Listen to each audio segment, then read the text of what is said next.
I remember as a kid, being a vegetarian or being even vegan was clowned on like so much. Like everyone would take the mick out of vegetarians and vegans. And although I've never been a vegan or a vegetarian, I understood where they were coming from. You know, I mean, again, I've never been vegan. I've never been vegetarian. But I can understand where they're coming from, right? You don't want to harm or kill something that's innocent.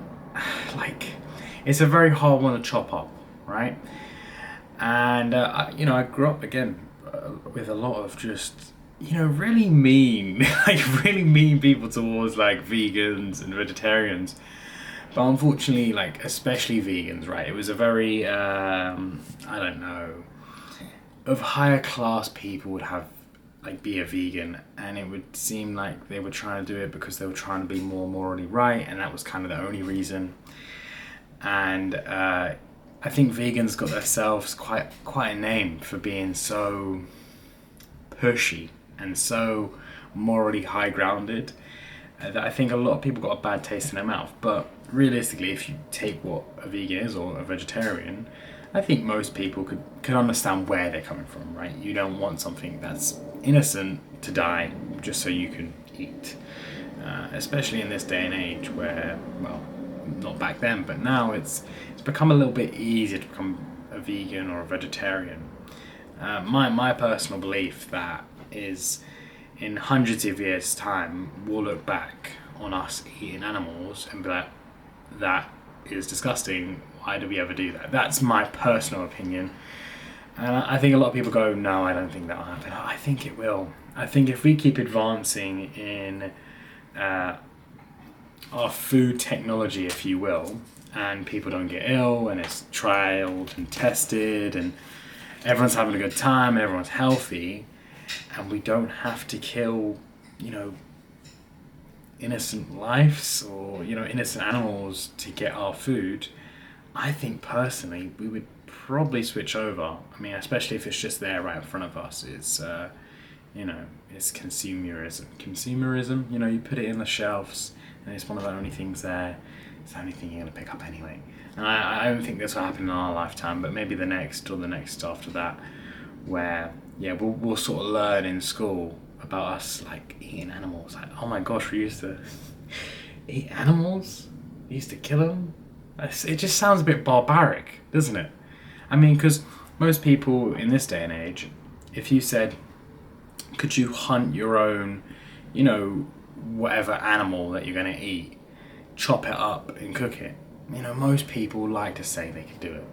But most people would heave and they'd be disgusted and they probably wouldn't eat it anyway.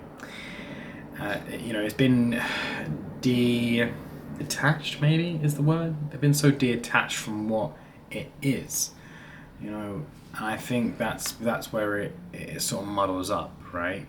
People think a chicken nugget. Like, I remember as a kid, like being told by my brother, like, oh, chicken nugget, it's a chicken. I'm like, huh? A chicken? What? The things that fly? And he's like, yeah, it's a chicken. That's why it's called a chicken nugget. I'm a kid, obviously. I'm like, oh, okay. So what's a sausage then? Oh, that's pig. Okay, that doesn't really make sense. If a chicken is called a chicken, then why don't we call pork pig? That makes no sense. And I think it's another level of sort of like detaching it. Pork or mince or lamb. I mean, I guess lamb is what it's called. But like, I feel like we're detaching ourselves, and I think we've done a very good job as humans detaching ourselves from the killing of animals. A lot of people on the side of we should eat, we've got canine teeth for eating meat, right? And I kind of get where they're coming from, and they'll talk about what's normal, right? And they'll be like, well, this is normal, this is nature, that we kill and eat animals. And I guess I would say I agree, because that's what we've done for the majority of our existence, I guess. But there was once upon a time where most of the things we'd eat was vegetables and fruits and stuff like that, and we would eat meat maybe once a week or once every other week. It would be very spaced out. Nowadays we eat meat, every day. I know for myself, I eat meat every day, whether it be tuna, whether it be chicken, mince. I eat it every day, pretty much. And there'll be some times where I won't have a meal within, but I know I've had meat within that day. That's not normal. To have as much meat as we do now is just not normal. So I think the argument of we have canine teeth, we kill animals, it's just normal.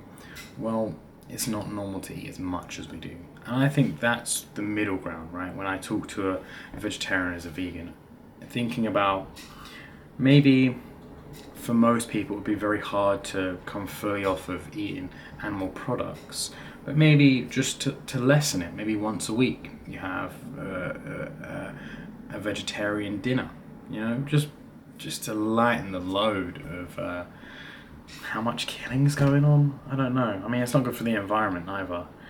So I guess it would help out in a way. That's if only everyone done it. And unfortunately, probably wouldn't. That would never happen. Not in our generation, anyway. Being vegan, being vegetarian, how popular is it now, kids? Is it a lot more now? I wouldn't say a lot. There isn't. I would say it's probably about. If I had to shoot a number off my head on how many people are vegan and vegetarian in the world, it's got to be less than 5%. Maybe 5, maybe 10%, maybe. I don't know. That's just off the top of my head. But I wonder if things have changed. I wonder if things have come into place where it makes it a lot easier for people to eat less animal products. Yeah. I'll talk to you guys tomorrow.